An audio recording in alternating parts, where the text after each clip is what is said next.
Good evening. They say the UFOs are coming. Again and again they say it. The UFOs are coming. They have come. They do come. They will come. Watch the skies, watch the stars, watch the clouds unscrupulously, and in ways that are socially inappropriate. Stare at the sun for hours, they say, but do not listen to them. The voices that speak incessantly from the air, from all directions, like mysterious trumpets blowing eternally at the end of time. For it is the UFOs themselves who say these things. They speak in dangerous UFO voices, which can drive a person mad, just like conservative talk radio. And if you listen, they will arrive. They will arrive at sunset, but they will never leave. Is that really what you want? They ask inside of your brain.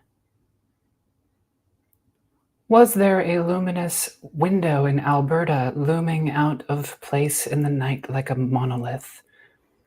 Leaping leeches. That's the full statement. Leaping unspecified Malagasy leeches. Yes.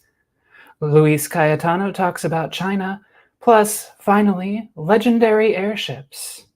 What did they do for us, huh? All this and more tonight. I'm Rachel Nelson. I'm Jeff Knox. I'm Luis Cayetano. Welcome to Ufo Sunset.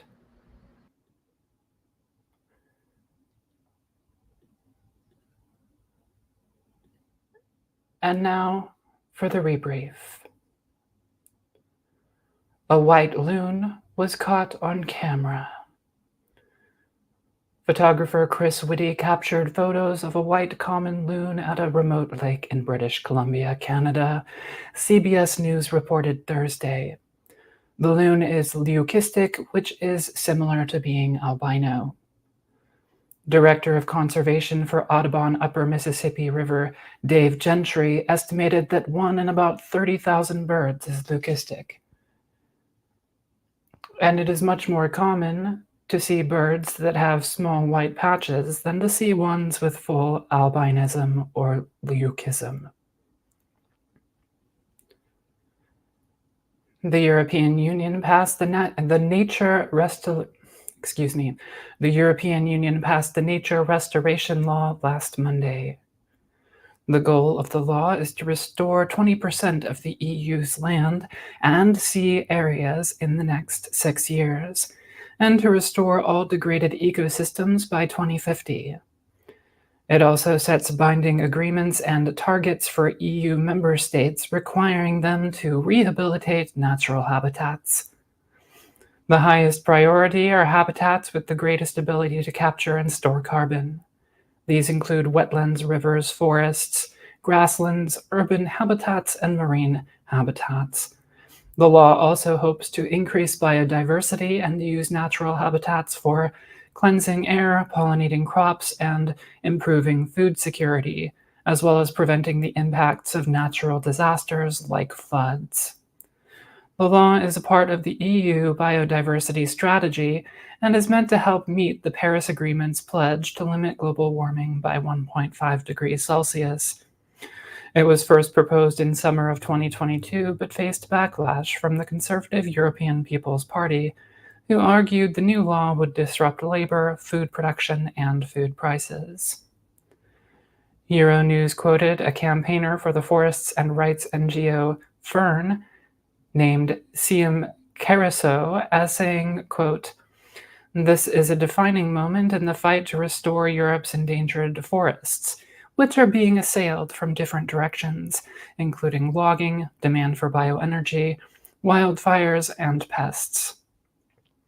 This law provides the vital structure to direct desperately needed resources and energy to restoring nature across Europe." A new paper finds that some leeches leap. On Thursday, postdoctoral research scientist Mai Fami and assistant professor Michael Tesler published a new paper in the journal Biotropica, concluding that a particular type of leech of the genus Cotonobdella has the ability to jump through the air. In the abstract, the authors write, quote, "We provide the first conclusive evidence that at least one leech species, Cotonobdella unspecified from Madagascar, can jump. For each jump, the leech coils back before taking off. Visually, this appears somewhat like a backbending cobra or a spring being pulled back to maximize potential energy." Lead author Mai Fami claims to have documented the leech jumping twice, jumping 2 separate times on video. Here is one video of a leech that appears to jump off a leaf.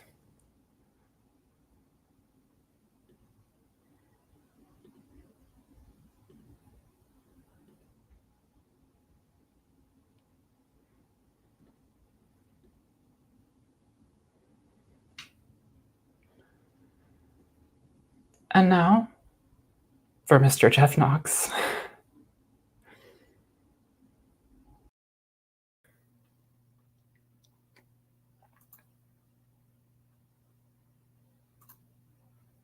All right. Before I start on today's case, I just wanted to point out some kind of errata from the Volsky case that I would like to thank a YouTube user, the Grabix from Poland, for pointing out to me. When I did this case, I had mentioned that some of the translations kind of might be a little difficult, and I tried to do my best with some of the comic translations that were available. But I apparently still got some wrong that I missed. If you recall, I talked about how he couldn't fall asleep because there was supposedly some woman with him that was new to the area, and she didn't know her way home, and she was unfamiliar with it. Apparently, that's, again, a mistranslation. What happened was there's this word that's like a colloquial word for a horse in Poland that I thought I caught all the mistranslations, but there's a couple of places I missed. And what the document is actually saying is that it was a new horse that was new to the area and unfamiliar to it. It wasn't that he had a passenger with him. And in fact, there was another place where I also missed a translation on the horse, where he talks about tying up the reins here. On one of them signaled me to get out and follow him. The other one also left. I tied the reins as I do when I leave Konya. Konya, that's actually should also say horse or mare. And so that user kindly pointed some of those errors out to me. He also pointed out that the fin like features that were supposed to be on these creatures' hands, the fins were actually supposed to be on every single finger. And it wasn't that they went from the like gloves up to the tips. It was that they each individual finger had a fin on it that went from the tip to the first joint, and that somehow got passed along and became part of the case, this whole fin thing. And so there's quite a few details that kind of developed in this story from mistranslations from the comic. Some of the articles that you can find online are actually written based on the comic and translations from the comic. And so I just wanted to point out those errors real quick and thank YouTube user the Grabix for pointing those out. I wish I would have had a Polish speaker beforehand to help out with that, but thank you, the Grabix. Our case today is the Rosedale humanoid case. And this took place in Rosedale, Alberta, in Canada. Now, Rosedale is a community within the town of Drumheller, Alberta, Canada. It was previously a small hamlet within the former municipal district of the Badlands number 7, prior to them integrating the municipal district in with the city of Drumheller in 1998. Rosedale is found at the intersection of Highway 10 and Highway 56 and Highway 10X. It's about 8 kilometers or 5 miles southeast of Drumheller's main town and about 66 miles northeast of Calgary, Canada. Drumheller is perhaps most famous for its dinosaur fossils, and it's been called the dinosaur capital of the world. In fact, it has what's called the world's largest dinosaur statue that's not the statue in the image. That's just the statue on the sign, but they do have a giant dinosaur statue there. And it's so it's famous for its fossils, and it's kind of beautiful geology. But it's not the beautiful Badlands geology and the dinosaur fossils that draw our attention to Drumheller today, although it may be what drew these occupants to Drumheller. And it was on the outskirts of the town of Rosedale. And you can kind of see in the map here, we have Rosedale. That's kind of to the northeast there of Calgary, to the south, southeast here of Edmonton quite a bit. And Alberta is just north of Montana there. And so this takes place on the outskirts of Rosedale. Miss Clappison, retired school teacher, Miss Esther Clappison, known as Nancy, amongst those that knew her, lived with her brother Bill in this small home amongst the Strided Mountains of the Badlands. Miss Clappison was an avid birder and rockhound, but it wasn't the sight of a rare bird that would get her attention on 8:50 p.m. the night of the full moon, June 9th, 1971. I'll point out now some sources say June 7th, and when I initially made this post online, I put it as June 7th, and that's because some of the books say June 7th. But I do believe this case actually happened on June 9th. That's when the full moon was. I looked it up, and that's when the original investigator reported it as on the 9th. And that's actually what she does say in the testimony here. And so in a taped radio interview, she calmly described the event, quote, "On June the 9th, I was attracted to a light coming through the windows. I couldn't ascertain what it was all about, so I went to the front of my home where there was a porch. Accompanying me is my old yellow dog called George. I was surprised when I got there to see a rectangular-shaped lighted object down on the ground near an intersection of two roads." And these two roads are roughly about 200 feet from her house or porch area there. Recovering from her initial shock, she begins to take note of the various details in the scene before her. One end of a box-like object is open, revealing a diffused white light.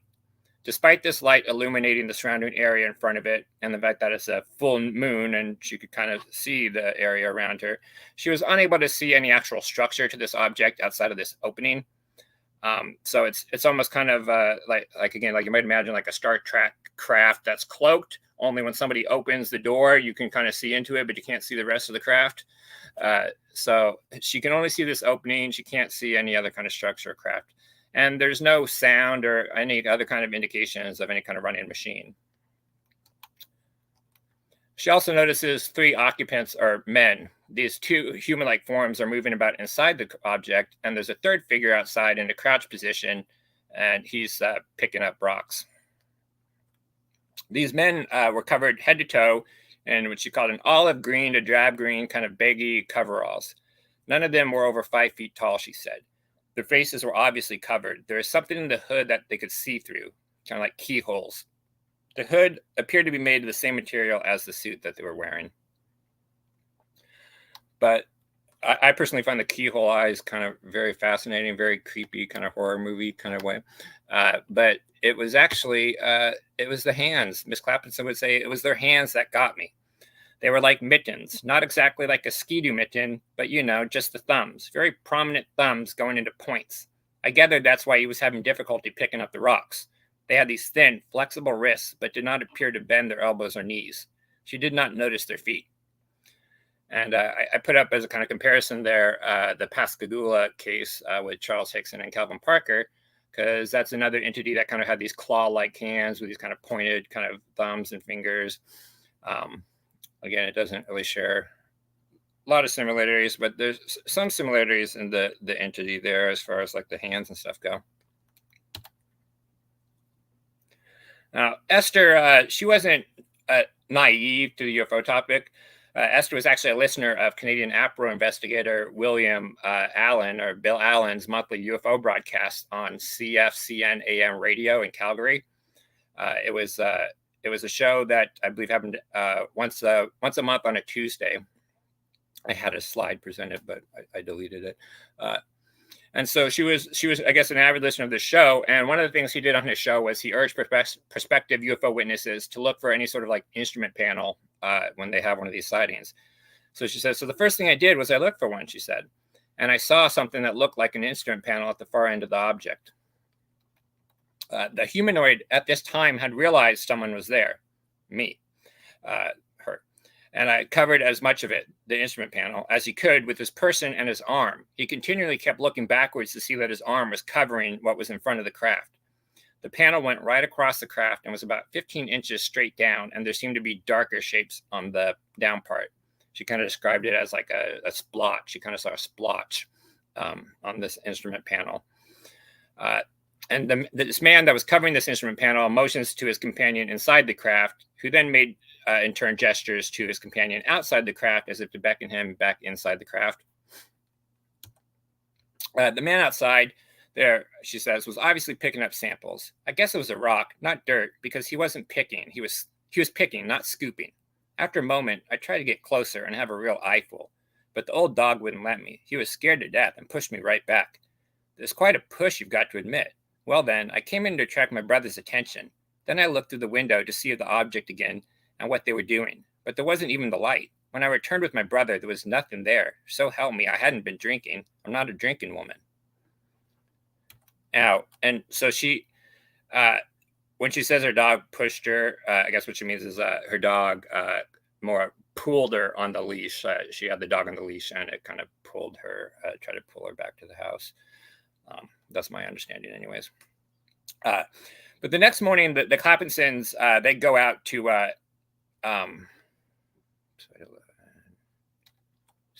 the next morning, the Clappisons went out to inspect the area where the object was sighted and found a scorched area on the ground along the edge of the road. This burned imprint was about 20 feet long and I guess about 5 feet wide, I guess the same dimensions as the window. It's a bit unclear. One of the problems with this case is that there's not a lot of detail on not a lot of information. There was the prime investigator and then two other guys that kind of I believe showed up later on, but there's just not a lot of detail to go on. But they said it was about 20 feet long. And if you recall, she couldn't actually see the craft. She could only see that kind of window that was about 5 by 8 feet or so. Now, the discrepancy between the scorched imprint and the reported dimension of the box-like craft could be explained in a variety of different ways. She could have been off in her initial estimates of the window that she saw. The larger burn area could be due to the craft possibly shifting in position during takeoff or landing. Or the craft, or there was a craft that extended beyond these window dimensions as if it was, I don't know, like a cloaked ship of some kind. But that was just not visible to her. And so that could possibly explain the slight discrepancies between the imprint they found and the dimensions of the box that she saw at the time. Now, but by all accounts, Miss Clappison was a very trustworthy and respected member of this community. It was actually a community her family immigrated to from England in 1919, and she spent her entire life basically living in and was an outstanding member of this community. I believe her father was a manager at the mines. This was a mining town, and until these coal mines and stuff essentially shut down, I guess in the 70s, this was a big mining town. That's kind of why it was founded. And her family her father worked in the mine, and she lived in that town basically her entire life. In fact, it was said that the hills don't belong to the Clappisons, but the Clappisons belong to the hills. And Miss Clappison was actually, she shares some similarities to my mom, actually. She was a retired school teacher who served the area in that role for over 28 years. My mom was actually a school teacher in Alberta, Canada in the 70s. Miss Clappison would have been retired at this time, but my mom actually visited Drumheller around this time period as well. So she was this retired school teacher, but even though she was still in retirement, she still hosted all these science field trips for local students. I found news clippings about like junior high school students coming to do like geology trips there. She had birding expeditions for academics and other local groups and organizations. She contributed to this local book on history for the region called The Hills of Home, Drumheller Valley. She was one of the main contributors to that, and they donated the profits of that book to a local nursing home. So it seems, quite unlikely that she would just fabricate the story out of thin air. And this case, again, involves physical traces that left a lasting impression that was still there even 4 to 5 months later. Both when Bill Allen came to investigate 4 or 5 months later in October, and when Brian James, who drew the beautiful illustrations that I've been showing you guys, when he visited a little after that. And I'll point out Brian James is an excellent illustrator. I love his illustrations. He's illustrated quite a few great Canadian cases. So we've got these physical traces, and we're left to conclude basically that she was sincerely reporting that her experience as she knew it. But it's unfortunate that her brother William was unable to corroborate this sighting. He was only able to see the later scorch marks that they found the following day. But this was, in fact, not actually the first time Miss Clappison had a UFO sighting. And I, as a researcher, I love it when I find stuff like this, because I could not find anybody else that mentioned this. But I was looking through the old Drumheller newspaper articles for any kind of mention of the Clappison name. And I found this, and it's using her name she used, around town, Nancy Clappison, instead of Esther Clappison. And it's a newspaper article from October 30th, 1957, in which she reported seeing a small ball of fire in the sky. And it says here, Rosedale lady sees rare sight in the sky on Sunday, a keen observer and authority of bird life who often scans the skyways for objects of interest. Miss Nancy Clappison of Rosedale was among those who saw a small ball of fire which traversed the Alberta sky Sunday noon. The retired schoolteacher saw what appeared to be a ball of fire with smoke trailing from it. Dozens of persons in Edmonton and surrounding towns reported seeing a bright flash and vapor trail. The satellite was later identified as a meteorite by a member of the Edmonton branch of the Royal Astronomical Society. He added that it was rare to see a meteorite itself in the daytime. So while her first UFO sighting turned out just to be a meteor, in the sense that she didn't know what it was at the time, it was a UFO sighting, and it was reported in the paper at the time, which I thought was kind of quite cool. Now, Miss Clappison's sighting is what has been classified as a tourist and pit stop type sighting by Canadian ufologist John Musgraves. And this is actually from a publication of his, UFOs, Occupants, and Critters in Canada, I believe, where he looks at a lot of occupant cases in Canada. And so in these tourist and kind of pit stop encounters, you have these occupants or these tourists or vacationers that appear to sort of be amateur geologists or naturalists of some kind. It's almost as if they were in the area and they saw something interesting and decided to stop by to check it out. So perhaps they saw an interesting geological formation or some local flora. Or, like I say, it's known for its dinosaur fossils and geology of the region. Perhaps they saw that and decided to stop by. And in these type of encounters, these entities basically like to collect these samples as if they're taking them back home with them. And we've heard this in many encounters where people report these entities either kind of picking up rocks samples, kind of like, we did on the moon, or they're picking up flora, that they're, or even, animals, cows or whatever they're trying to take back with them, as if they're collecting samples, kind of like scientists. And it's almost like what I do on my geology is a hobby of mine. And when I go on trips, I bring these books with me, Roadside Geology, because whenever I see interesting geology, I stop, I look it up in my book, and I go and check it out. And it's almost as if these entities and these type of encounters are doing a similar kind of thing. And so in many of these cases, obviously, because they're on the ground and they're supposedly collecting samples, they do tend to leave trace cases, such as the scorched imprint found in this Clappison case. But if the goal is to collect samples, that might perhaps be easier to do with any sort of human attention. The men in this case did seem to enjoy the privacy, obscuring the view of the instrument panel from Miss Clappison. And when they noticed that she was watching them, they immediately gestured for the companion to come back in so they could take off again. So it's like they don't want to be noticed.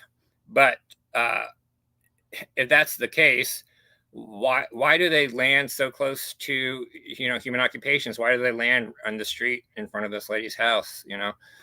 This is the Badlands. Rosedale's a small area. In 1971, there was 126 people, according to the census, living there. It's not all that much bigger now. I think it's about 300 something people. And so it's a wide area. There's lots of places that could have collected samples, but they collected the sample here.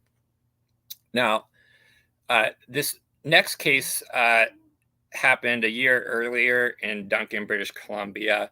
And while it doesn't share all the details of the Rosedale case, it could be considered what you might call a stopping by for a view or a flyby kind of like case.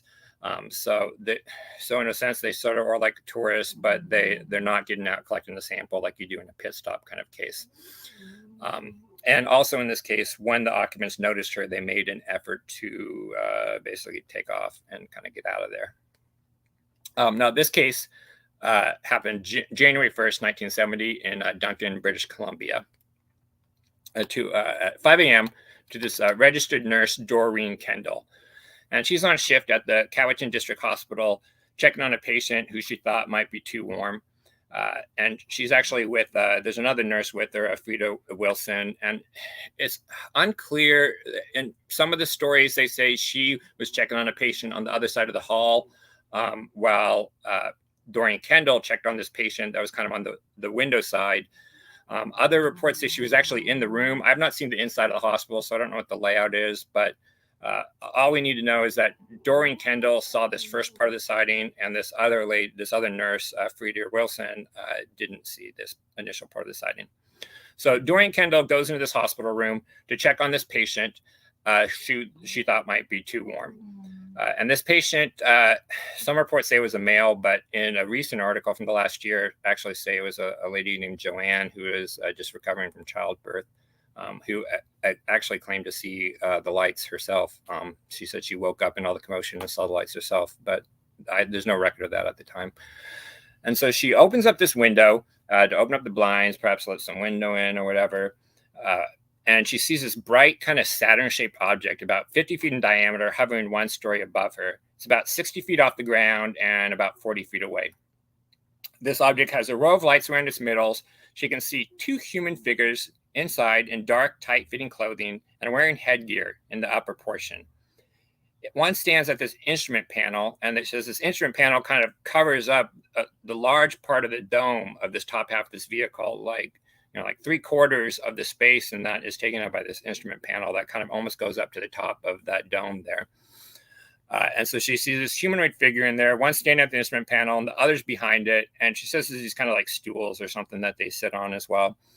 The second being looks directly at Kendall, and as if noticing that she's looking at them, touches the first being, who then moves this lever, which she describes as like a joystick in an old aircraft. And when this being moves this lever in what she describes as this very deliberate up and down motion, this craft seems to kind of tilt down, providing a view of its interior. And we can kind of see in this illustration here, it's kind of tilted, so it's kind of faced forward, and so the back end is higher up. And it gives her this better view of inside the craft. Now, Kendall calls for other witnesses, that Frida Wilson nurse, and she arrives in time basically to see the UFO leave, but she can't see the occupants in it. She basically just sees this bright glowing light that's kind of out there that obscures anything else but this light, and then it kind of flies off. And there's actually two other nurses that were, I guess, in that ward at the time, a nurse Appleby and a nurse Clappison, that also saw this, but again, they only saw the lights moving. The only person that actually saw these occupants at the time was Miss Doreen Kendall. And in 2023, an older gentleman named Dan Hughes would claim that the UFO was actually just this kind of inflated plastic bag lit by candles that he and two of his friends launched. But that explanation has been contested. It's been suggested that now this wasn't the only sighting that day. There was another sighting roughly at the same time, and there was a sighting, I believe, about 12 miles south in Mill Bay, British Columbia, later that evening by the Drummond family that also had an encounter. And it's been suggested that some of those other sightings were actually just one of these like inflated balloons or plastic balloons lit with candles. But the guy that investigated the case, the Kendall case, is convinced the Kendall case was actually legitimate. It was, I guess, just the later cases that were not. And Canada actually came out with a series of coins kind of commemorating some of their most famous cases. And they did one for this case that we can see here.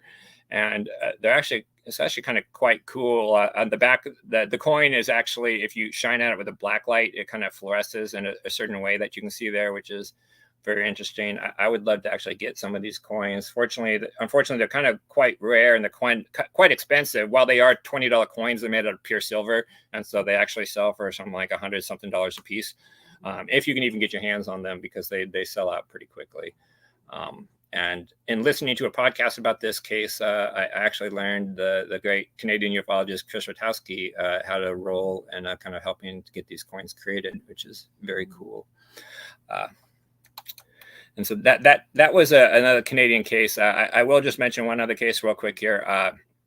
The Carl Higdon, the alien abduction of a Wyoming hunter, Carl Higdon, because this case actually, perhaps as far as like the description of this luminous box is concerned, perhaps shares more details with the Rosedale case. And this case happened on October 25th in 1974 in the Medicine Bow, the northern edge of the Medicine Bow National Forest, southeast of Wallings, Wyoming. And Carl Higdon Jr. was an oil digger, and he is hunting elk on the northern edge of this national forest when he sees 5 elk that are just kind of standing motionless, and he attempts to shoot one of these elk, but the bullet falls short about 50 feet from him, as if hitting this kind of invisible obstruction. So again, it's kind of almost like there's like a cloaked ship there, and he shoots at it, shoots at something invisible, and his bullet just kind of bounces off there. As he goes to pick up this bullet, he hears this twig snap, and he sees this humanoid being more than about 6 feet tall under a tree about 50 feet away. It has these hairs sticking up like wheat straws, is bow-legged, and is wearing a black coverall suit and black shoes. It's got 2 belts that cross his chest, and another is wrapped around his waist. The being asks Higdon how he is doing and whether he is hungry, after which he tosses him basically this package of pills, which, okay, package of pills, cool. I don't know, these are supposed to be food pills, or I guess they're medicine pills, and tells him to take one, saying that it's going to last 4 days. And I guess Higdon takes one or something. I don't know why you would take a pill that somebody tells you is going to last 4 days, but whatever. So he takes one of these, right? And Higdon looks up this hill, and he sees this kind of transparent lighted cubicle, kind of like Miss Rosedale saw this, just kind of like this luminous, like lighted box with nothing kind of else around it. And suddenly he finds himself inside of this kind of lighted cubicle, strapped to his seat with a helmet on his head. There are 2 humanoids inside with him, as well as 4 seats, a control panel, a mirror, a map, and these several elk that are kind of frozen in a cage.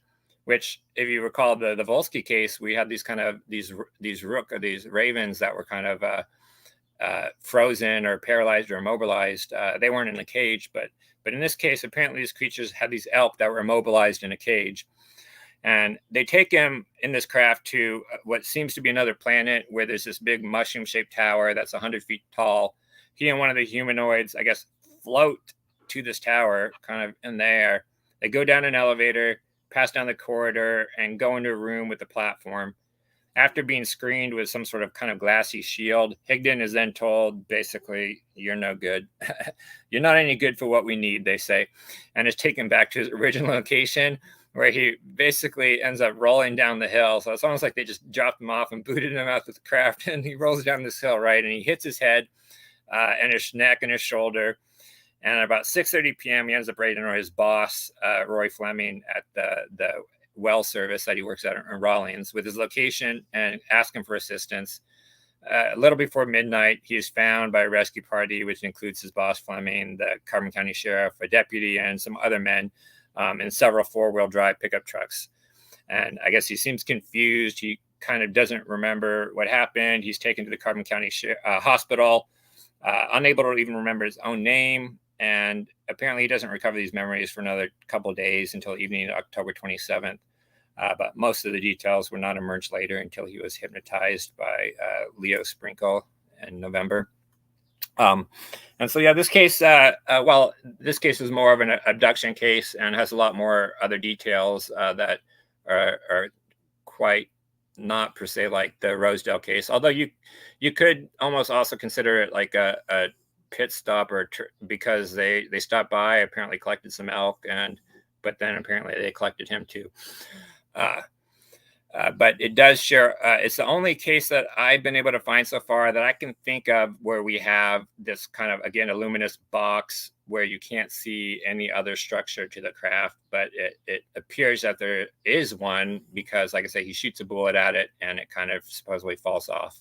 And there is a picture of the bullet I didn't include in my presentation, but that's 2 luminous box cases and kind of 2 cases where people, where these occupants seemed to notice that they were being watched and then kind of took off. And then unfortunately, in both these cases, both the Kendall case and the Rosedale case, when other witnesses were attempted to be got to see it, they missed it. Miss Clappison's brother missed the object when she went to go get him. It was no longer there. And in Miss Kendall's case, while they saw this object or this light flying around, they did not get to see or corroborate the occupants that she saw in the craft.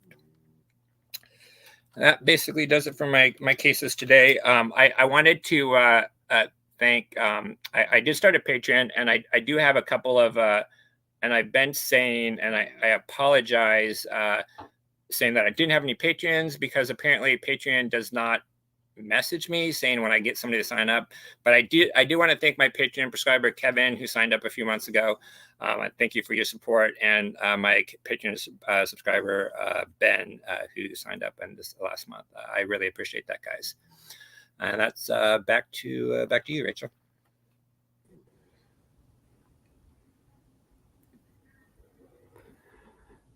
Thank you, Jeff.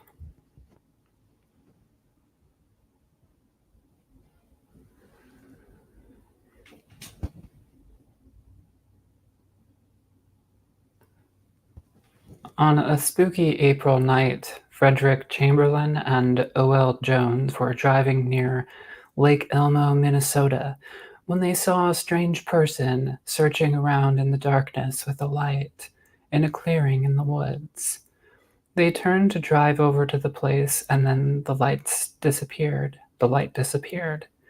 Then there was a crackling sound like twigs breaking, followed by a whoosh. Quote, "A second later, and we distinguished a long, high object of a gray-white color. At the same instant, we saw 2 rows of lights, 4 lights in 2 pairs, 1 each pair, including a red and a green light. The thing rose quickly at a sharp angle so as to just clear the treetops. As it passed over the trees to the south, we saw several more lights. But we could make out no machinery or wings or wheels or rudders or human figures, or even the exact outline of the affair. Fact was, it went up all in a jiffy, and we were too surprised to get a good look. Almost immediately after we saw the entire object, it vanished behind the trees. The timber was right alongside us and cut off our view. We drove over to the clearing. It was rather wet ground, and in the mud were the 14 marks. But there was nothing else around that we could see in the bad light, although we looked for something accidentally left behind. Yes, we could hear the rushing noise for perhaps a minute after the thing disappeared." Unquote. Chamberlain alluded to the strange craft as having wings, but he described it as resembling the top of a covered wagon.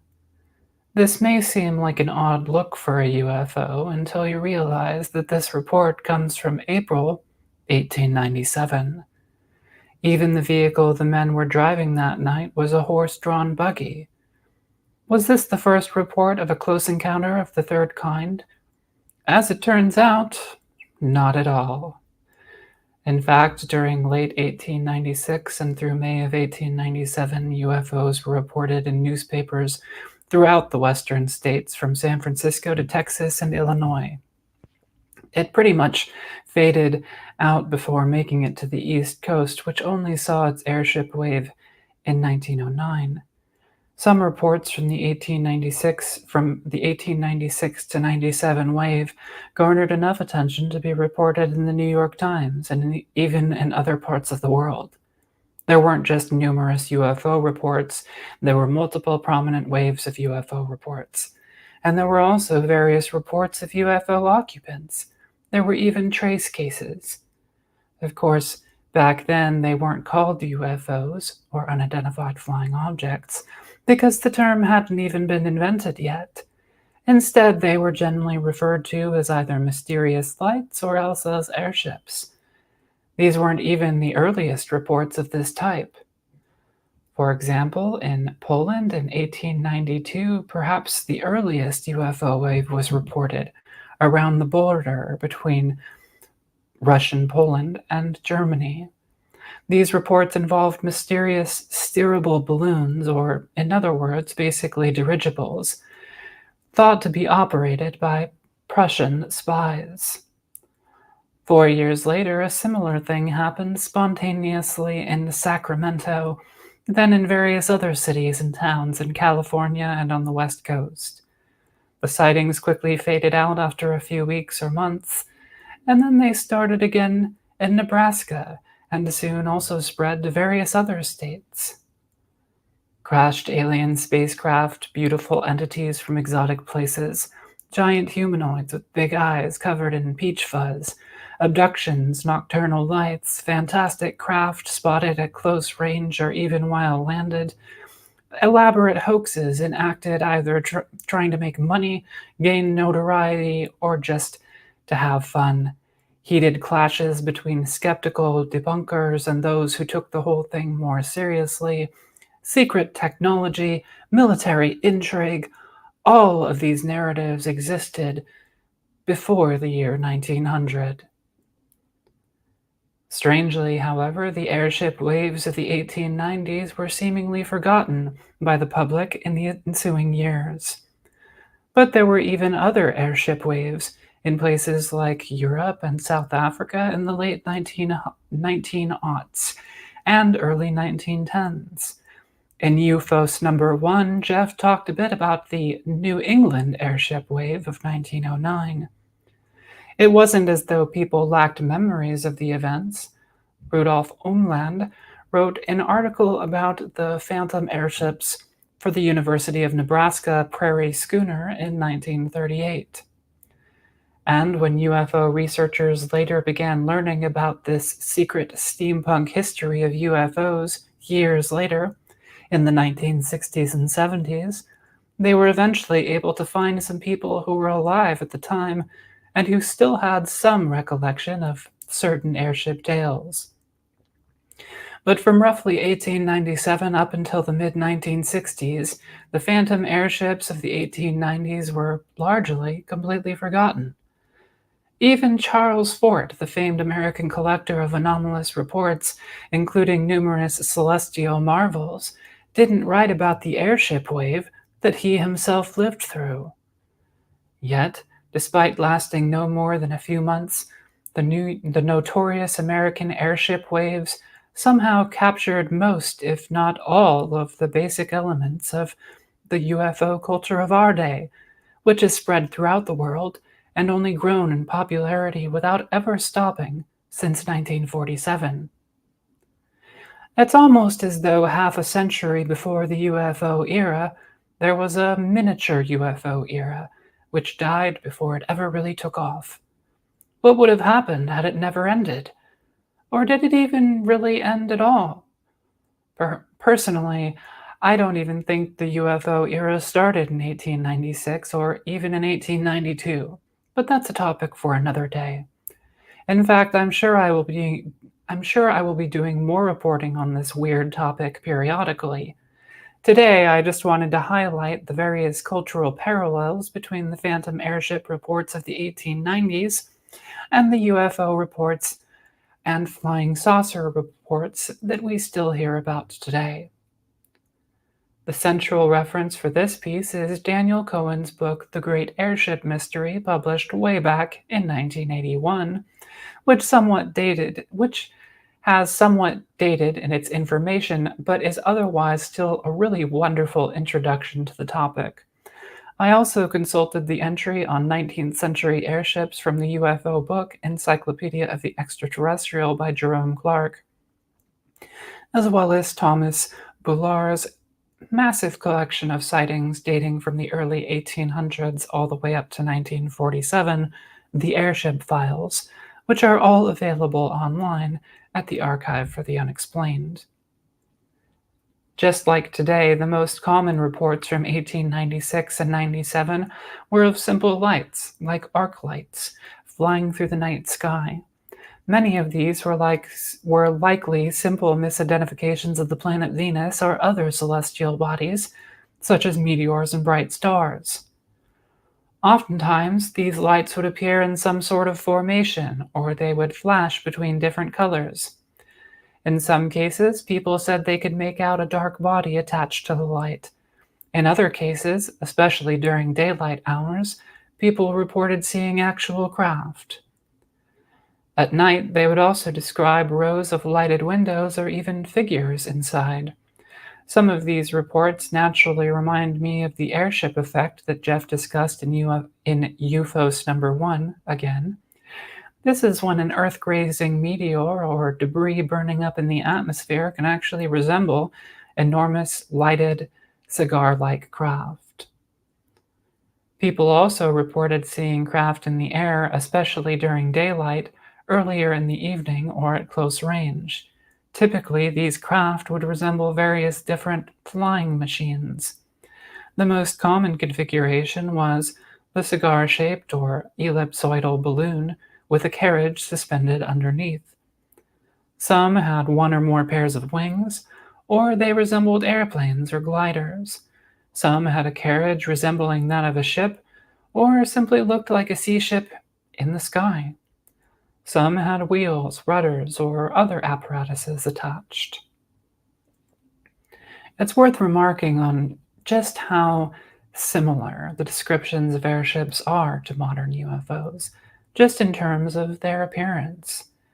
Being much like what we would recognize as blimps, they would often resemble a large ellipsoid, and not too far off from the cigar-shaped and disc-like objects so familiar to us today. In another CE3 report from the April 10, 1897 issue of the St. Louis Post-Dispatch, a W.H. Hopkins didn't describe any undercarriage at all, but just a metallic craft sitting on 4 legs. It just had 3 propellers on it. Its beautiful occupants communicated through gestures that they had come from the planet Mars. As if this wasn't enough, just shy of a fortnight later, the St. Louis Globe-Democrat ran perhaps the first ever report of a full-on UFO alien abduction. St. Louis resident Joseph Jocelyn said he encountered a Chinese dragon in Forest Park, which in this article is given as the outlandish explanation of the airship. The enormous creature was controlled and ridden by various small bipeds with strange abilities. Jocelyn was first stunned by these entities and then compelled, as if under hypnosis, to climb on top of the dragon. He said he was then held captive and tortured for 3 weeks. He added that he had no memory of his return. Another CE3 account was reported in the Stockton Evening Mail on November 27, 1896, just 10 days after the beginning of the first airship sightings in Sacramento. This one could almost be the first abduction account of the period, but not quite. And this was not for a lack of trying. But of the accounts I've given so far, it's probably the closest to the CE3s that we're familiar with today. The story was reported by a former editor of the Mail named H.G. Shaw. He said that he was with a young man named Camille Spooner collecting materials for the Fresno Citrus Fair in Lodi. On their way back, they encountered 3 tall, willowy entities. They were nearly 7 feet tall with large eyes and small mouths. They talked with a guttural warbling sound and appeared to breathe gas from nozzles attached to bags. He said, quote, "They were possessed of a strange and indescribable beauty. I can express myself in no other way. They were graceful to a degree and more divinely beautiful than anything I have ever beheld," unquote. He also touched one of these creatures and discovered that they had velvety skin resembling silk, but he also found that this humanoid, despite being tall, weighed almost nothing and could be easily lifted off the ground with one hand. When they moved, they bounded gracefully 15 feet in a stride and could leap high in the air. Perhaps it was on account of this that when one of them attempted to pick up Shaw and Spooner, they couldn't move them at all. They also had feet that could grasp the earth like hands, sort of like a monkey's feet. They also had strange egg-shaped objects which they used to produce an uncanny light. They were basically flashlights. Their craft was revealed by the light from these objects, hovering in place about 20 feet in the air, above the nearby Woodbridge Canal. Shaw said that the craft was, quote, 150 feet at least, though probably not over 20 feet in diameter at the widest part. It was pointed at both ends, and outside of a large rudder there was no visible machinery, unquote. After the three humanoids bounded into the ship, Shaw tried to strike it with a rock, but it didn't make any sound. On its departure, quote, it went through the air very rapidly and expanded and contracted with a muscular motion, and was soon out of sight, unquote. In closing, Shaw said he believed the beings to be Martians. He added, quote, I feel safe in asserting that the stories being told by certain San Francisco attorneys are clumsy fakes and should not be given credence by anyone, unquote. He is, of course, referring to George Collins and William Henry Harrison Hart. Both men were lawyers who had made claims that they were in contact with the inventor of the mysterious airship seen in California. Collins, meanwhile, had to retreat from public attention, claiming that newspapers were reporting false statements from him. Again, much like the modern UFO era, in this early period there were many people who either perpetrated hoaxes by flying balloons or kites, or who simply fabricated stories in the newspaper. This is a drawing of a photo taken by a news dealer named Walter McCann on April 11th, 1897, when the airship was being reported in Chicago. This is likely the earliest UFO photo ever taken. But within only days, the Chicago Chronicle reported that it was a hoax. A witness named William Hoodless said that McCann and others had used a small airship model suspended from a telegraph line using guy wires. Unfortunately, no copy of the original photo has yet been found. But surely there weren't saucer crashes during this airship wave, right? Well, in fact, or in legend, I should say, there were. Or at least airship and spaceship crashes, maybe not saucers. In any case, they were airship and spaceship crash hoaxes, to be sure. The most famous and infamous of these is the Aurora, Texas crash. Whole books have been written on the topic. The story was even published in the New York Times. The tale goes that on April 17, 1897, a spaceship crashed into a windmill on the farm of Judge Proctor in the then boom town of Aurora, Texas, north of Fort Worth. Allegedly, metal debris from the craft was sealed in a well. Also allegedly, the Martian pilot of the ship was buried in the local cemetery. According to the writer and local historian Etta Pegues, the whole thing was made up by the part-time Dallas reporter F.E. Hayden and his friends. In 1979, Pegues, who was then in her 80s, told Time magazine, quote, people wish so hard the story was true they really start believing it. Why, the judge never even had a windmill. This story is certainly too good to be true. The same is true of the case of the Great Kansas Cow Napping, one of the first airship stories popularized in the 1960s. This story was recounted by a well-respected farmer named Alexander Hamilton, and it comes from April 1897. According to Hamilton, he and two other witnesses saw a 300-foot-long airship with a giant cigar-shaped balloon and a transparent undercarriage, which descended low over his farm. He said that they also saw another. He said that they also saw a number of strange beings inside. They had lassoed a young heifer who had gotten caught in a wire fence. Unable to free the cow from the airship, they cut the fence instead. The cow was then carried off, only for their mutilated remains to be discovered later. So, cattle mutilation. Jerome Clark later interviewed the 93-year-old granddaughter of Hamilton named Ethel L. Shaw. Shaw said that she clearly remembered the day when Hamilton first told the yarn, which he freely bragged about, making it up. According to her, Hamilton was the member of a liars' club called Ananias. At this period, liars' clubs were relatively common, and it was perfectly acceptable for well-respected men like Hamilton to participate in bald-faced lies for amusement.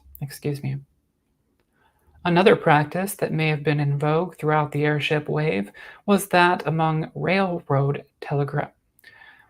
practice among railroad telegraphers to coordinate between each other in fabricating fake airship reports. Perhaps the most prominent of these was a man named Joseph Scully from Fort Worth, who had a reputation for honesty. It's a striking coincidence that Scully, who just might have been involved in the Aurora hoax, shared a name with Frank Scully, the guy who just over 50 years later made up the Aztec saucer crash story. The idea of a potential coordinated hoax with extended lore made more convincing by means of telecommunication systems is not that far off from internet hoaxes and alternate reality games that are so prolific in the internet age. But is an elaborate steampunk ARG even that surprising at this point? The parallels with UFO culture don't even stop there. A widely repeated motif is the story of the airship A widely repeated motif in the story of the airship was also a secret airship inventor. This inventor had different names according to who was telling the story, but whoever he was almost certainly colluding either with Cubans or with Spaniards to use his newly invented aircraft to drop dynamite. The airship scare in Poland a few years earlier also brought with it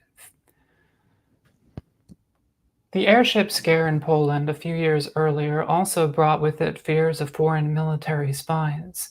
The same fears could be found in the 1909 airship wave in the UK, again associated with Germans. The same year as this wave, Walter Booth made his short sci-fi movie involving aerial warfare, The Airship Destroyer, which was followed in 1910 with The Aerial Submarine. But in the decades before that, cinema had already included airships and spaceships as common themes, such as in movies by Georges Méliès, Ferdinand Zecca, Walter Booth, Edwin S. Porter, and Segundo de Chamon. Aside from featuring an early example of transmedium craft, these movies also continued to build on the idea already commonplace in Poland and California nearly 20 years earlier.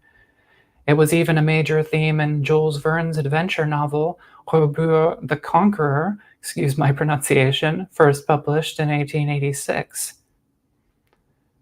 Meanwhile, ballooning without the ability to steer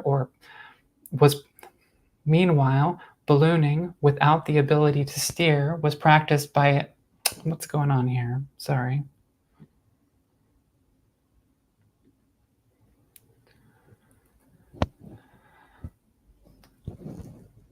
Meanwhile, ballooning, without the ability to steer, was practiced by the Montgolfier brothers since 1783, while continued experiments with balloons, kites, gliders, planes, and rockets went on through the 19th century. Henri Giffard made a historic flight in a partially steerable airship in 1852.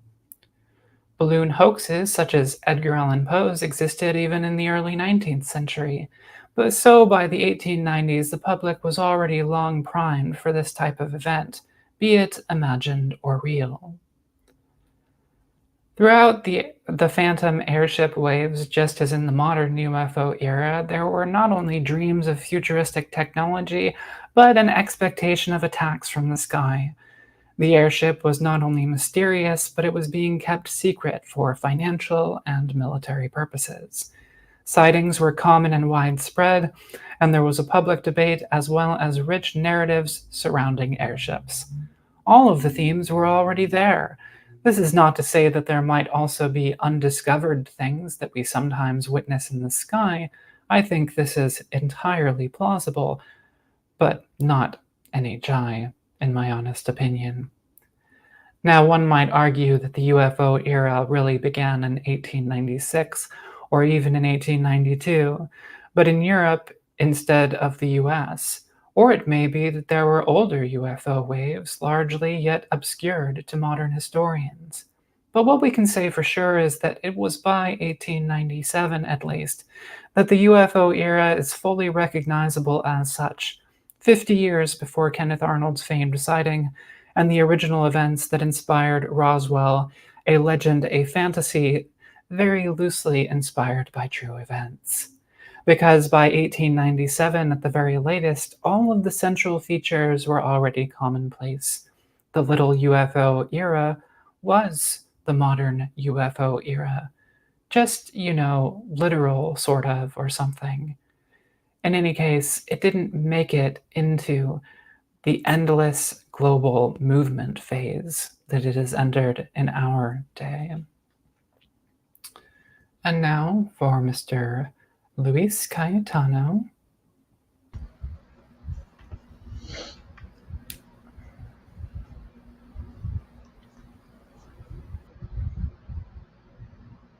All right. So I'm going to talk about something, I guess it is related to UFOs and UAP in the sense that some of the things that are reported by naval aviators, especially on the East Coast, are probably, many of them are probably Chinese platforms, drones, balloons, etc., operating from Cuba. And this ties into some of the things I'll talk about, but I don't want to talk so much about UFOs as about the Chinese threat and challenge. Sorry, let me go to my material here. So China is currently the top geopolitical competitor and adversary of the US, even while the US is intimately tied to it economically. China is a nuclear-armed state ruled by a totalitarian political party that, despite the exuberant hopes of the immediate post-Cold War era, has not pursued greater liberalization of its institutions or pursued freedom for the Chinese people. China continuously bemoans US imperialism and the historical injustices inflicted on China by various colonial powers. It promotes the notion that the US, since Abraham Lincoln, has been dedicated to undermining China. Of course, the US has more often supported China, especially since the warming of relations in the 1970s under President Nixon, and the subsequent massive transfers of technology and technical expertise, capital, and diplomatic, even military assistance. China's economy has grown in leaps and bounds thanks to the international system of trade protected by the US Navy and facilitated by international institutions. Good. I thought I was muted for a sec. So how has China repaid this assistance? Despite its claims of engaging in a peaceful rise, China has engaged in wolf warrior diplomacy, has harassed and bullied its neighbors in relation to maritime disputes, effectively greenlighted Russia's invasion of Ukraine, has engaged in information warfare and manipulation and fake news and influence operations designed to weaken and undermine US institutions, and has undertaken massive industrial and cyber espionage and data theft. The CCP, the Chinese Communist Party, has also continues to openly espouse Marxism-Leninism. As the analyst and historian Stephen Kotkin has noted, even if they don't believe in this stuff, they still have a Marxist-Leninist structure. Now, there's a article that appeared in the Journal of Democracy, China Totalitarianism's Long Shadow. Very interesting article. I recommend that everyone read that. But it seems to show that countries that were ruled by totalitarian regimes tend to find it much more difficult than those that had been merely ruled by, quote unquote, merely authoritarian regimes. They find it much more difficult to liberalize and to throw off institutional legacies of autocracy. Marxist-Leninist dictatorships usually fit the bill of totalitarianism and hence pose more of a threat to subsequent liberalization and democratization, because their institutions of control and coercion are usually much more pervasive and insidious than those of right-wing or non-communist regimes.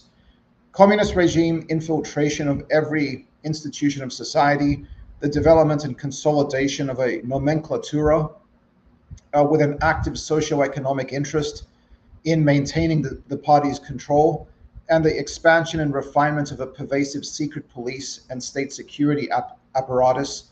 All of these have proven to be formidable obstacles to later democratization and liberalization. We've seen that in Russia, for example, under the tutelage of ex-KGB officer Vladimir Putin, there has been a steady backsliding to dictatorial forms and methods that were prevalent in the Soviet Union. Xi Jinping is a student of Soviet history and has vowed that what happened in the Soviet Union in 1991, namely the collapse of the USSR, will never happen in China. No matter how beneficial a liberal democratization of Chinese society would be for the country and its people, the CCP cannot abide loss of control, and this places very strong constraints on how far any reform program can go while the party remains formally in control, possibly also for a good time after as well, if the latter is even in the cards. So why is the Chinese leadership devoted to a Manichean worldview that sees the US as a perpetual threat? Partly it's because of the totalitarian, illiberal nature of the CCP regime, which sees the very existence of liberal societies as a bad example for its people who may aspire to similar freedom and prosperity. The CCP sees US society and the American system of governance as a threat, regardless of whether Democrats or Republicans are in office. The CCP's admittedly impressive continued resilience in the face of challenges to its legitimacy stems largely from its ability to genuinely increase the material standard of living for many of its people. If this were to take a turn for the worse, it could spell a crisis of legitimacy for the party, which could lead to its downfall, but that is not at all guaranteed. Now, this is a really good book by Michael Pillsbury. I also recommend people read this. So China also draws much of its statecraft and thinking from the Warring States period and views the US as the Ba, or top hegemon. It aims to bide its time and lure the US into complacency, a classic strategy from the Warring States period, in which aspiring hegemons used deception and guile to outwit and outflank one another, only later revealing the full scope of its ambitions. But these ambitions are already apparent and have been for decades, at least to well-informed and keen observers. Michael Pillsbury, who served under 7 presidential administrations and was once in favor of assistance and close cooperation with China, now sees China as being engaged in a 100-year marathon to replace the US as hegemon by the year 2049.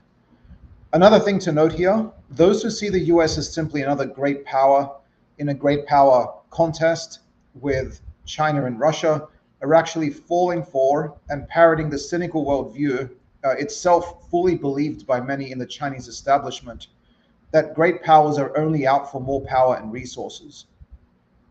This not only leaves US allies and liberal democracies out to dry, why bother standing up for them if the US is just another brutal hegemon that actually cares nothing for democracy? Or why stand up for liberal democracies if that system is just another variant of exploitative capitalism?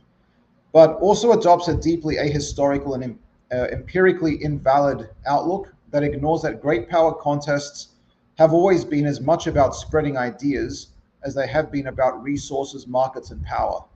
The US has sought to promote a liberal world order in which liberal capitalism and open institutions are the ideal to which all countries should ultimately aspire. This leads us to another but related reason that the Chinese view the US with perpetual suspicion. They correctly see the US as wanting to liberalize China and its institutions and to moderate the CCP's behavior through the allure of the benefits derived from open markets, trade, and diplomatic engagement.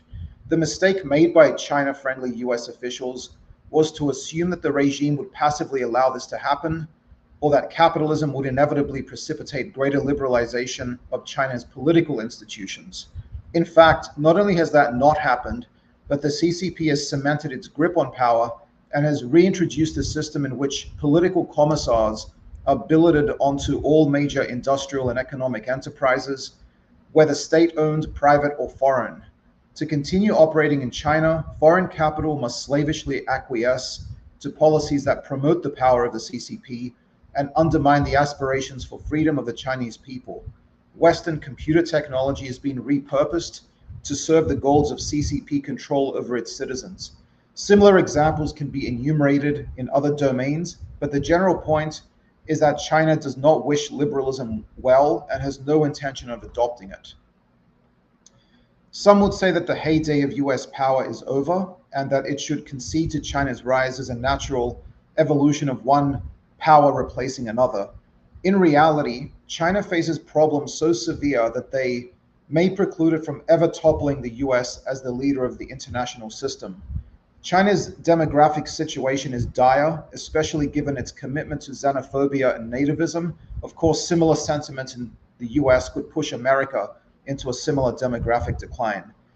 Several environmental problems such as soil erosion and toxic contamination, internal labor disputes, the collapsing housing market, mounting debt, and the risks that the CCP would face in pursuing the so-called security-first strategy, that is an invasion of Taiwan, at the expense of its own purported goals of expanding and enriching its middle class, could present a crisis of legitimacy for the CCP and its implicit understanding with the Chinese people.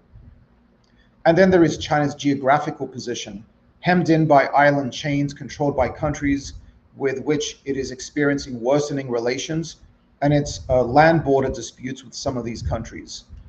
We can also appreciate why the US stepping aside would be a disaster for the world.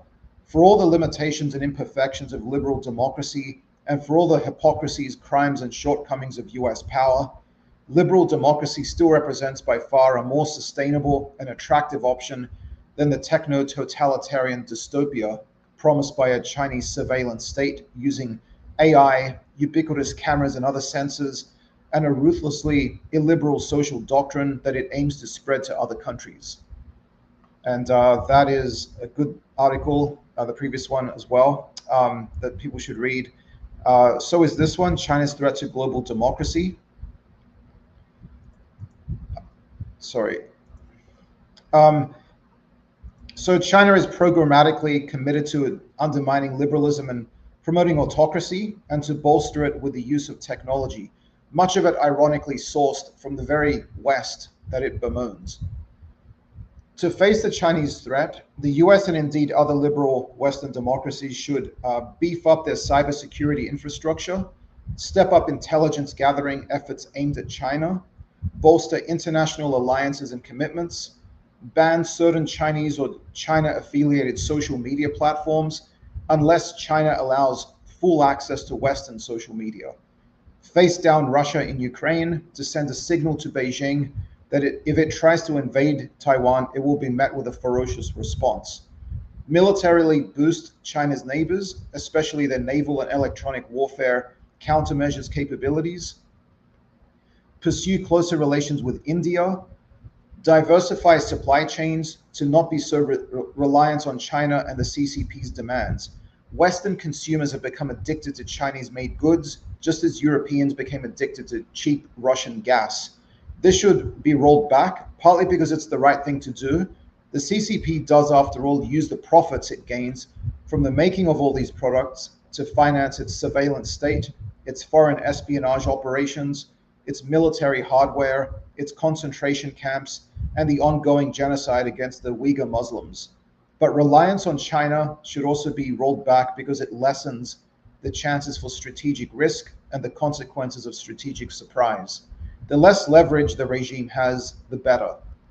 Pillsbury, the author of 100-Year Marathon, also recommends that the US do to China what China has done to the US, namely, keep close tabs on which factions of the Chinese elite lean in a direction more favorable to the US, and to work to promote the rise of these factions at the expense of factions that are hostile to the US. If China wants to live in a warring states mindset, then let them experience the full wrath of US ingenuity and statecraft and the full might of US intelligence gathering assets. I also want to reflect on an important article that appeared in the March-April 2024 edition of Foreign Affairs, this one right here, titled "The Age of Amorality: Can America Save the Liberal Order Through Illiberal Means?" This is by Hal Brands. So in this article, Brands notes that morality should be a guide, not a straitjacket. It would be absurd to think that geopolitics could be carried forth using only a non-consequentialist ethical framework. However, the US should never abandon its principles, for then there would be nothing to separate it from the likes of the CCP, and the leverage that America draws from its promotion of liberal principles would be lost on the world stage. This would itself place its own liberal institutions in peril. It may at times be necessary to establish relations with illiberal regimes hostile to China in order to maintain the liberal order. The US should also develop a robust and potent cyber warfare capability to carry out punitive attacks against Chinese infrastructure in the event that Chinese involvement in attacks on US infrastructure can be demonstrated. Similar themes can be expanded for covert operations, psychological warfare, dirty tricks, blackmail, and other actions that the US government may not want to publicly acknowledge. Of course, the US should continue to engage with China, such as in finding common ground on certain issues. Climate change would be an example, as would nuclear non-proliferation, while rolling back the naivete that has misinformed its diplomatic and economic overtures to Beijing for decades. The plain truth of the matter is that China has not become more peaceful and democratic thanks to its greater integration into the US-led world order. It has become more belligerent, arrogant, and threatening, and indeed undemocratic. But thankfully, a bipartisan realization of this is taking place or taking form in Washington. All right, back to you, Rachel.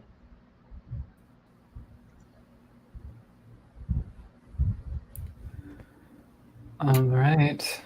Very interesting stuff. Good segments, you guys. Thank you so much, both of you. And you're right, that China does make some good cinema. Yep. I like it.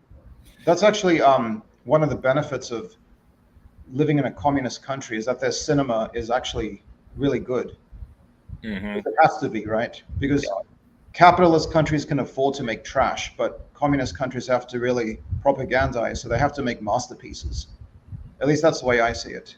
Yeah, I just watched their film, The 800, that came out a couple years ago in 2020 about the Battle of Shanghai against the Japanese, and how the people in the foreign quarter basically just watched it like a spectator sport, with their binoculars and their tea and their drinking, because the Japanese, the Chinese wanted to get the American support and they wanted international support.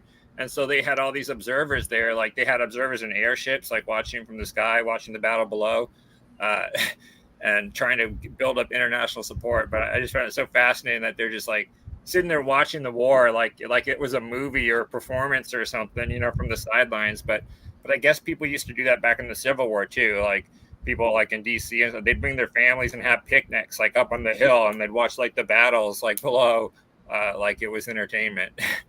Which seems a little sick to me, but it was a very, very good film. It was actually the second most successful film as far as revenue in 2020. It did better than any U.S. film in all of the year 2020. It was a pretty interesting film. But I do feel sometimes when I watch these films, again, they're made in China, so there's maybe a little bit of particularly some of the more recent ones like that aren't historical, and even historical, you know, obviously they're going to come from their own kind of perspective, you know, like China is not going to make an anti-China movie, for example. And some of the more recent ones, like, I don't know if you've seen Wolf Warrior or Wolf Warrior 2. You mentioned the Wolf Warrior kind of democracy, those are movies that are they're Chinese films, but they also star that Frank Grillo guy, that kind of like action star from America, but some of those films, like, while they're good action movies, I do kind of feel like they're a little more than Chinese propaganda in some of the cases when you watch them. But you know, it's film. Yeah. Not that America doesn't make propaganda films. Oh yeah, you know, top down. At least there's more of a mix here. There's a lot of anti-American movies made in America, but there's no anti-China movies made in China. Yeah. And by the way, Scully, you mentioned Joseph and Frank Scully. Mm-hmm. Which Scully is this? That's Dana Scully. The best Scully. Named after Frank Scully. So. It's not. She's not named after like Claude Porter's niece or something. Oh, holy crap! You have it. Can you show that again? I have the Airship Mystery, and this beautiful copy used to be a high school library book that sadly no one checked out. Like. I don't know, some of the younger audience are too old to remember this stuff, but when I was a kid, we had cards in the back of the book you'd write your name on, and you'd put it in the back, completely empty, blank. Nobody ever checked this book out. That's so sad. It's sad, but at least it means it's basically in like mint condition. There's like no smudges or anything. It's like perfect. And because it was a library book, it was put in a Mylar cover like I like to do. And so the disc jacket and everything's protected perfectly too. It's got his photo on the background there. Daniel. Yeah, you know, I don't think that was the first book that I ever read on UFOs, but I do think it's the first. It's definitely the first book that I remember reading. And it's a really good book. It was definitely totally 100% worth rereading. What's up? He wrote a lot of books like for like the youth market, like juveniles, like middle school, high school, stuff like that. But it's an interesting book that I guess one of the people UFO Twitter loves to hate on the most, Cal Korff, his name is in here because he helped out with the research of this book. But it's also got Martin Kottmeyer in here, he's fantastic. Marcello Truzzi, you know, Zeticism. And a lot of other great research. Yeah, some cool names in there.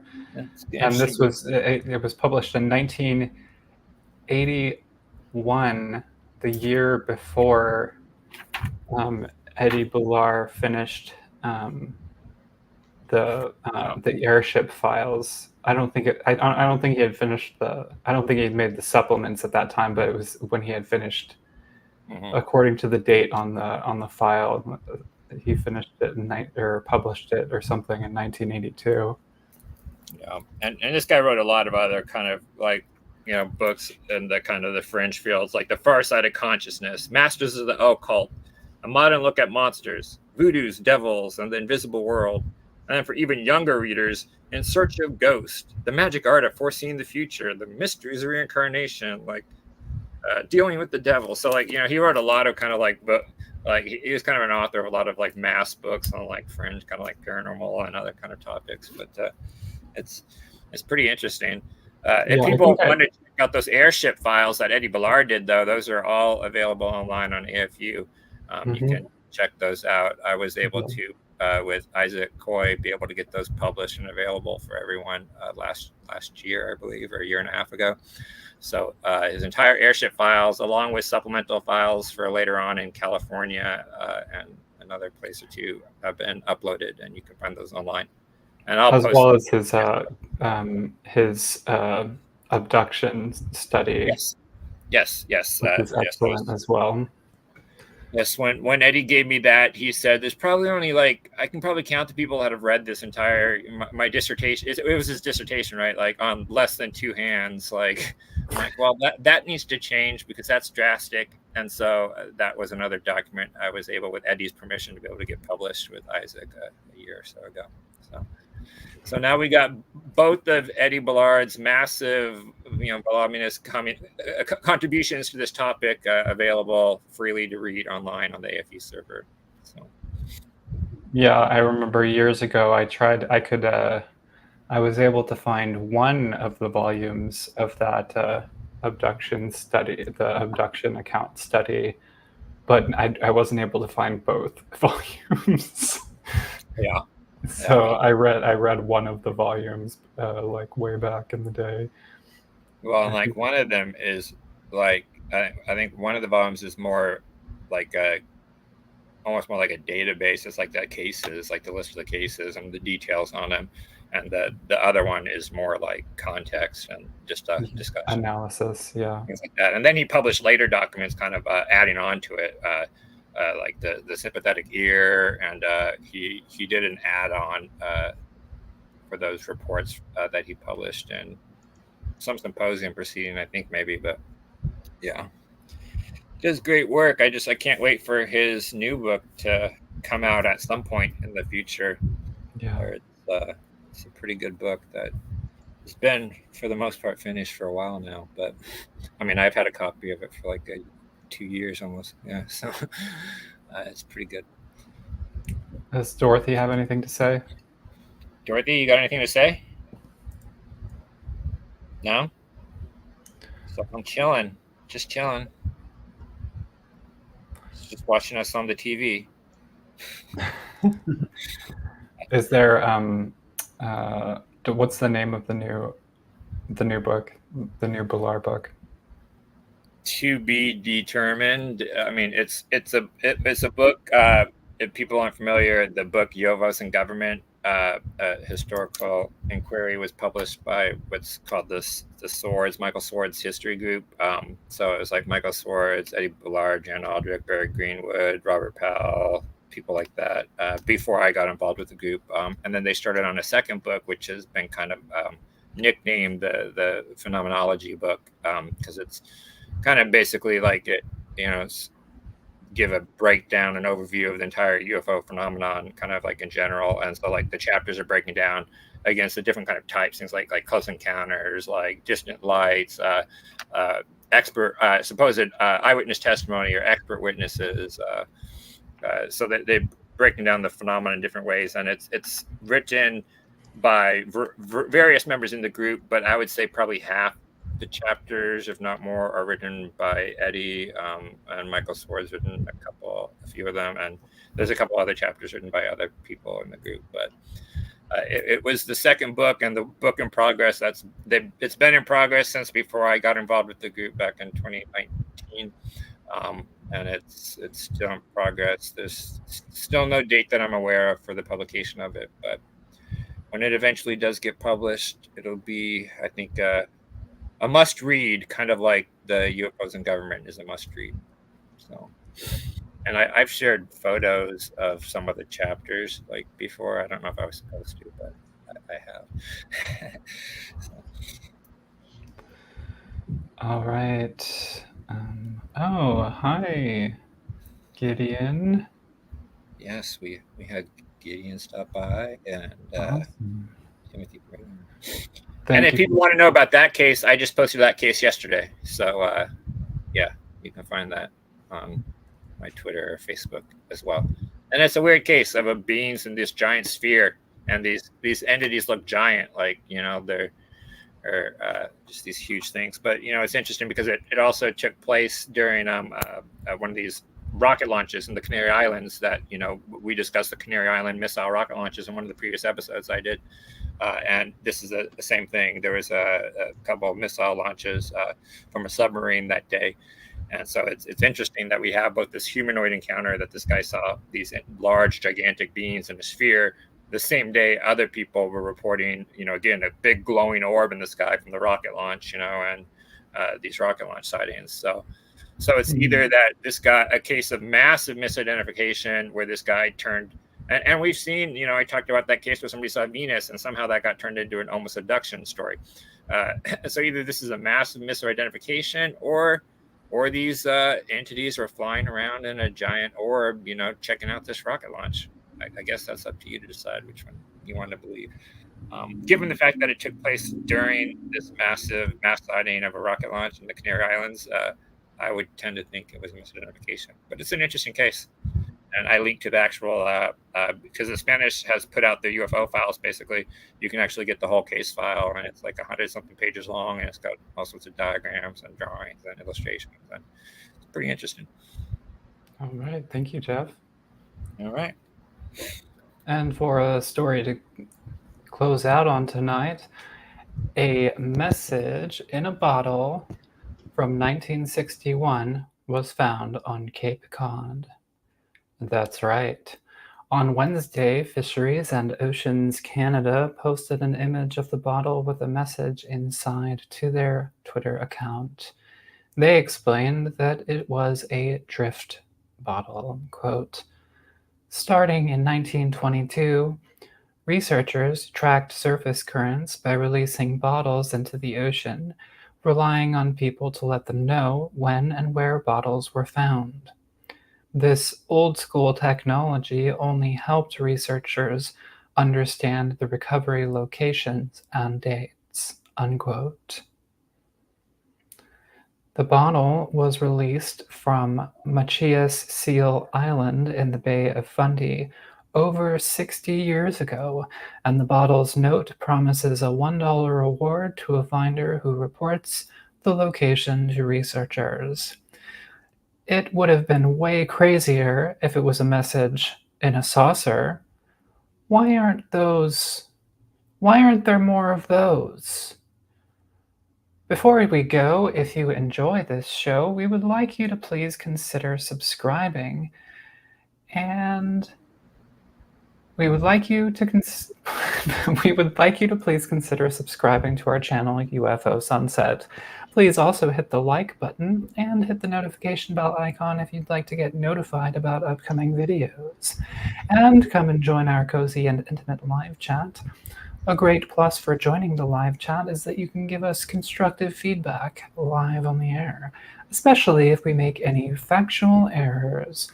You can also join our Discord, a temporary link to which can be found in the episode description, as long as I remember to immediately add it to the description after the live stream. Yes, and if you're not in the live chat, just leave a comment on the YouTube video, and we'll try and, if we made a mistake, correct it in the following episode. So. Thank you, Jeff. All right. Now, here at UFOs, our political and personal views are not the same, and the work of each of us is independent work. Personal views or positions expressed in individual pieces are not necessarily those of UFOs, who is not a person and has no views, or myself. Please be sure to check out our respective content. I can be found at the Earth YouTube channel. Visit Luis Cayetano's website, ufologyiscorrupt.com, please. And you can find Jeff Knox's daily posts on history and the science of UFOs on Twitter or Facebook. Jeff Knox spends all of his time studying UFOs, and he doesn't make, well, he makes a little tiny bit of money off of it thanks to his new patrons. please consider visiting his Patreon page and becoming his patron if you aren't one already. Thank you to Jeff. Thank you to Luis. Thank you to Jeff's patrons, Captain Archibald Haddock and the other guy whose name I don't remember. Thank you, Ben. Oh, Ben Kenobi. Thank you to Gideon Reed and also to Dr. Timothy Brigham for stopping by the live chat. Thank you to all of our viewers, even the quiet ones. We love you too. And in the words of the disc, take me to your river. Nope, that's the wrong video. Let's try that again. Where is it? I know I added it. That's the only video there. Oh, I added the wrong video. That's why. Okay. Bear with us for a moment. Also, special thanks to Dorothy, who actually did all of the research for this video, and then through telepathic mind control, basically made this episode one-handed, one pod. What's that, Jeff? It would not be possible without her, at the very least. So she's my emotional support animal. Mm-hmm. Yeah. And she's my emulsion support animal. You don't want her emulsions. What is going on? Okay, there it is. All right. In the words of the disc, take me to your river. No, come on. Literally the same video. Oh, shoot. Don't worry, y'all. This is all just a big gag. It's not for real. I'm hoaxing you. Oh, come on. Third time's a charm. Okay. Okay.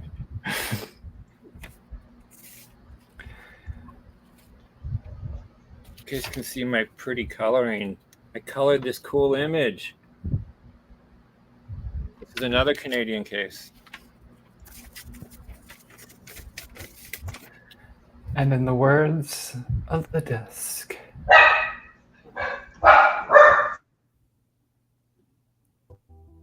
that's the disc?